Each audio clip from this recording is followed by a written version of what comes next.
We urge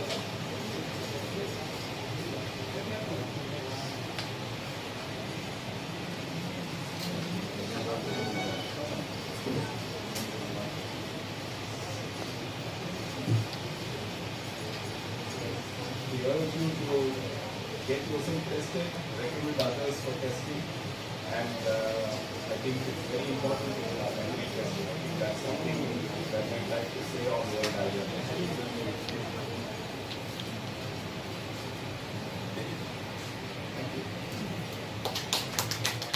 The emphasis in medicine, I think thanks to the influence of science and engineering, is that you want to hit the ball out of the park. You want one big procedure that will cure it all. Okay. If you're an older person, for the vast majority of conditions that we suffer from, there is no ball that's going to go out of the park. It's going to be a gentle, slow process of getting better, maintaining, improving and maintaining activities of daily living, improving and maintaining quality of life. Those are going to be the goals. And especially if one is suffering from memory or cognitive impairment, what is required is a sustained effort to be well. And I think that that is something I'd like all of us to keep in mind. This is the Buddhi philosophy that we need harmony between modern science and ancient wisdom. You've listened to talks from across different disciplines today. All disciplines have something to offer us. And this harmonious approach, where we take the best of different systems, is very likely to be helpful to all of us. And I think this blend of modern science and ancient wisdom as a philosophy is what we feel is extremely important in elder care. And the 3 M's that we are talking about, memory, mobility, and mental health, will all benefit with this approach. If you go through this building, on one floor we have psychologists and brain stimulators. On one floor we have physical therapists, occupational therapists, speech therapists, a gym. On one floor we have Ayurveda, naturopathy, and yoga. And on one floor you have the doctors doing consultations. All this is important. So it's not either or, but it's a balance of all these things as optimally put together as possible that is going to make the difference for the older person. And I think that is what I'd like all of us to focus on. One slide before. Before that. Yeah, thanks. So, today we've also done something. We've sort of talked about some data. And when you were listening to Dr. Rama, for a range of conditions, both degenerative and pain-related conditions in the older people who came to us, there was significant improvement through treatment and therapy. And I think that this is something that, we have data proof. We have used standard outcome measures, what we call clinical outcome measures for Parkinson's or for stroke or for dementia or for mental health to show that there is significant improvement.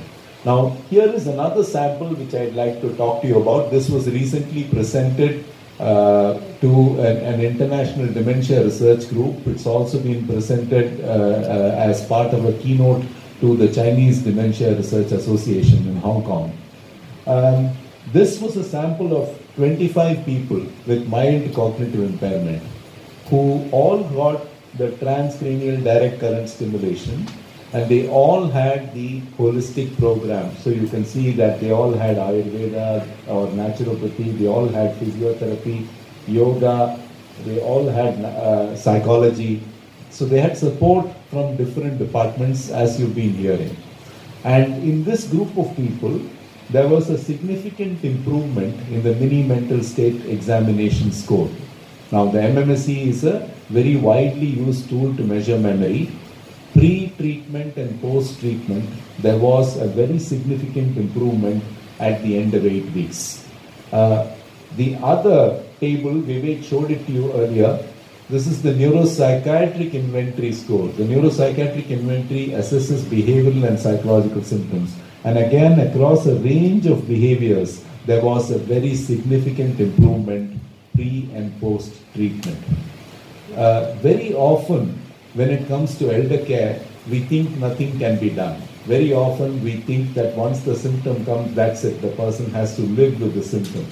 But like the person that the doctor that Dr. Rama presented, there are many people who, when they make effort, are not only able to improve, they can, with sustained effort, maintain those improvements. So I think that this is something we need to keep in mind. And nutrition for brain health.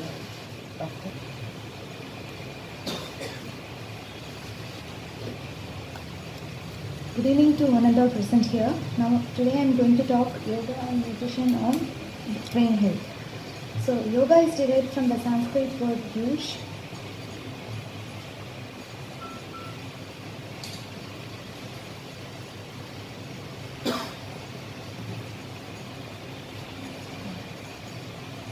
Yoga is derived from the Sanskrit word yush.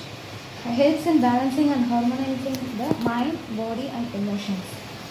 Few clinical conditions can be treated by practicing these kind of yogic practices like kriyas, cleansing process, asanas, the postures, pranayamas, the breathing techniques, mudras, the gestures, and bandhas, holding or locking. Dhyana is called meditation. So with the regular practice of yoga, it will be on physical health, improves the cardio and respiratory and circulatory health, improves muscle strength and tone, maintains a balanced metabolism and gut health. On mental health, it lowers the depression and anxiety levels, improves sleep initiation and quality of sleep, and enhances the quality of life. Now I'm going to take you for a few breathing techniques with practices. So first we are going to practice Neuropsychiatric Pranayama, which is known as alternative breathing. So everybody place Chin Mudra on your left hand, keep it on your thighs, and Nashikra Mudra on your right hand. Left hand in Chin Mudra, right hand in Nashikra Mudra. Yes. You have to close your thumb, the right nostril with your thumb. Inhale through your left nostril. Now close your left nostril with your ring finger. Exhale through your right nostril. Again inhale through your right nostril. Close your right nostril and exhale through your left nostril. So this makes one circle. We can go one more. Inhale through your left. Exhale through your right. Again inhale through your right. And exhale through your left. Now we can see the benefits of Neuropsychiatric Pranayama. It cleanses the pranic channels and influences the Ida and Pingla. Ida is left side and Pingla is right side. It restores the equilibrium and creates physical and mental balance and vitalizes the pranic energies.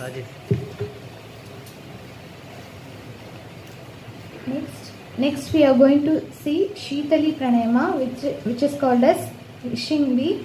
So you have to roll your tongue. Inhale through your mouth and exhale through your nose.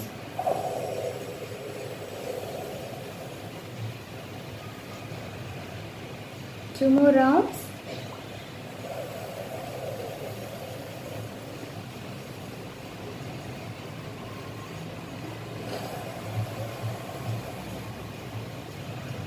While practicing this itself, you may feel the coolingness in your mouth and throat.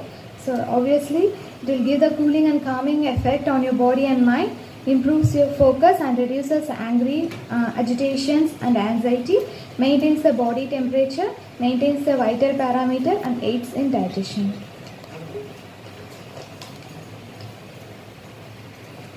Next, we are going to do Brahmari Pranayama, which is called humming bee technique.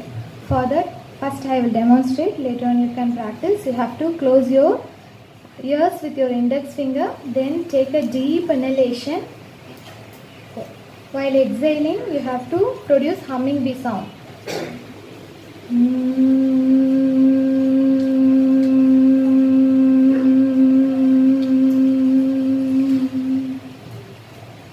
Let's do together.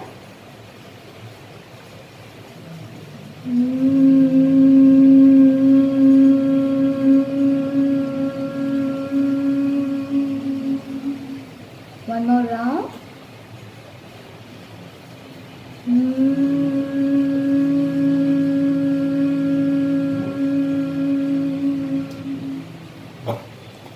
Now, the benefits are: it soothes the nerve, stabilizes the mood, helps in inducing deep sleep, benefits the pineal and pituitary gland by stimulating them, thus it optimizes the sleep and metabolism. On the wrist line, you have to keep 3 fingers. The end of the 3rd finger, you have to give the stimulation. 15 times clockwise and 15 times anti-clockwise.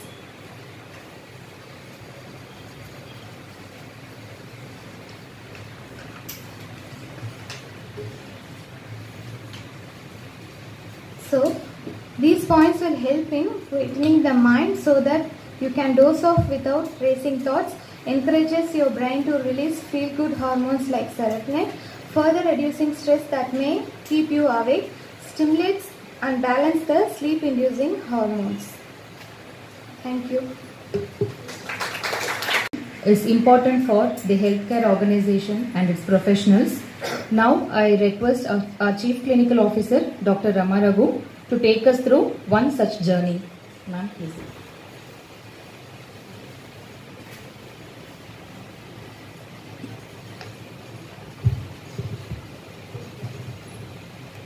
Good evening. So as we come to the finale of our team presentations, it's like stringing the pearls together. So I will be illustrating the integrative care paradigm with a case. So it's a patient journey.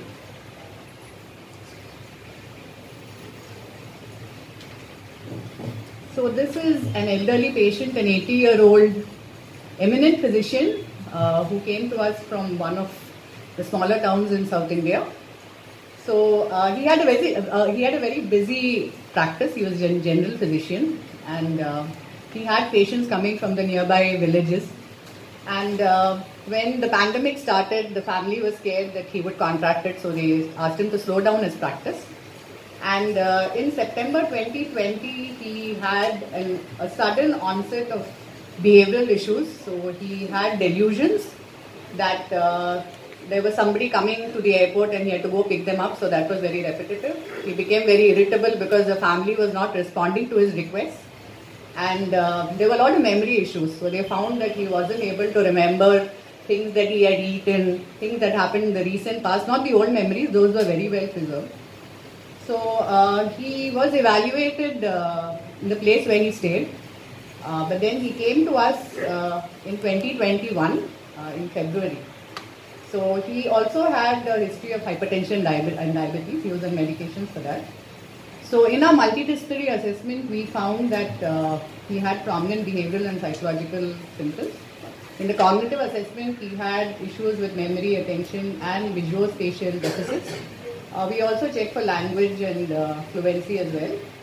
And we did the imaging and we found a single strategic infarct, which kind of explained the sudden onset. And that was suggestive of a stroke. And the physical examination also picked up low back pain and spasm.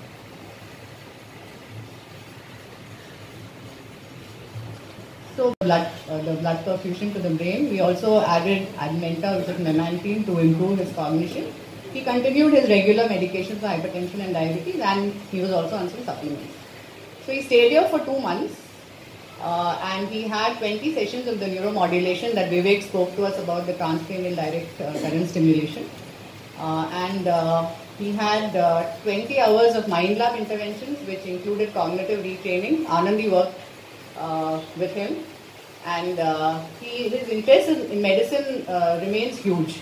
So I also worked with him. I did 10 hours of cognitive retraining revolving around medical topics. So surprisingly, it was completely preserved. So he could really rattle off 10 causes of, let's say, breathlessness, and then he will take you through the sequence of evaluation. So like they used to do it in the past. So it was so clinical, and he used to take me through all of that. So it was a big learning experience for me as well. So there was no faltering there in any of the medical recalls. It was very good. But there were issues. So when I used to ask him, what did you have today? He'd look at his wife and say, she's the one who cooks, so how do I know what it is? So how does it matter? So those were his answers. And the CRT was done between Anandi and myself. The wife was very distressed because this was somebody who had such a good practice, and then suddenly he had nothing to do because he had not developed any hobbies. So very few leisure activities, and most of it was around keeping updated with the medical information. So at the end of this session, of these sessions, and some Kamlat session, that is Ayurveda and naturopathy treatment. So we did 10 hours of focal abhyangam, that is massages with warm medicated oil for his low back spasm and for the lower limb. And we also did reflexology, which helps in calming down the person, so the irritability comes down to a great extent. So at the end of the 2 months, so I have a timeline because he started coming in February, and then he continues to review with us. So if you look at the A score, which is the cognitive score, it was 88, it was borderline on 100, but there were a lot of deficits in memory, and there were the irritability and delusions. So at the end of the intensive treatment program, it was 90, so he was up by 2 points, and he was more emotionally stable, the irritability had gone, and the low back pain had subsided as well. So after this, they returned home. But in the meantime, he did develop some problems with the medicine that we had given for his dementia. So we had to drop that, and we replaced it with another medicine called Aricept, that is Tonoprazole.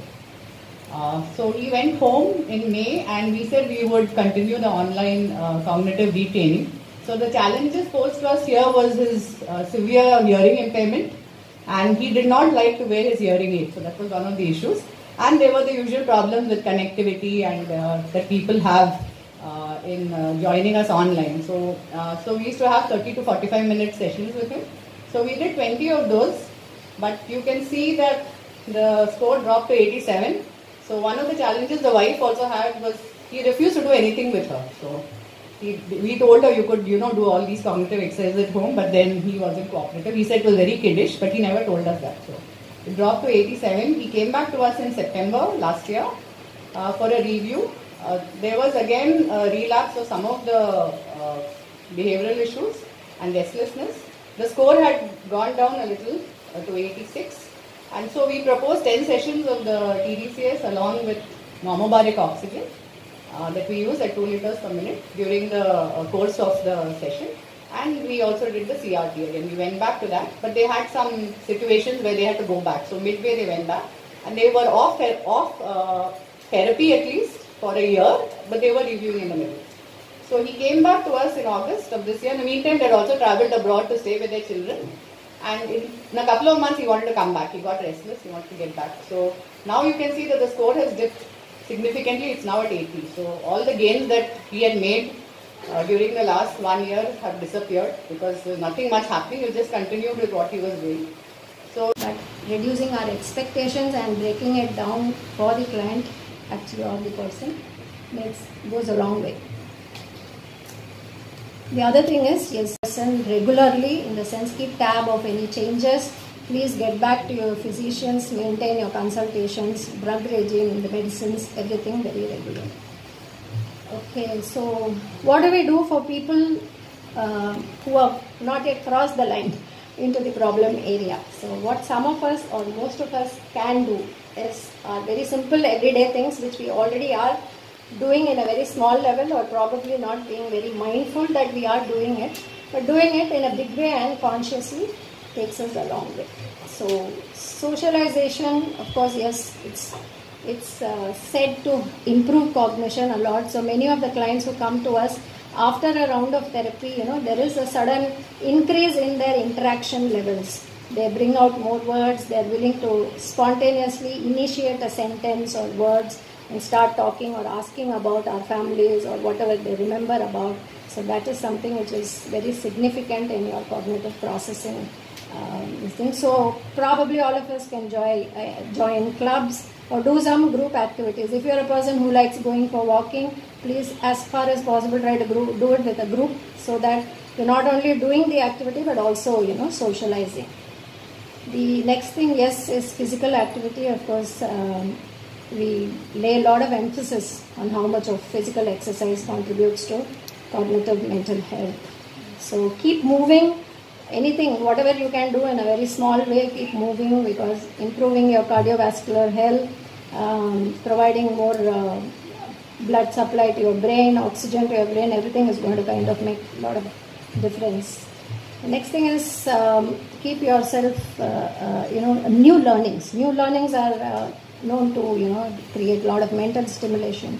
So probably learning a new song or learning a new game, something new will always, is advisable and makes a lot of difference in maintaining the activity in your brain.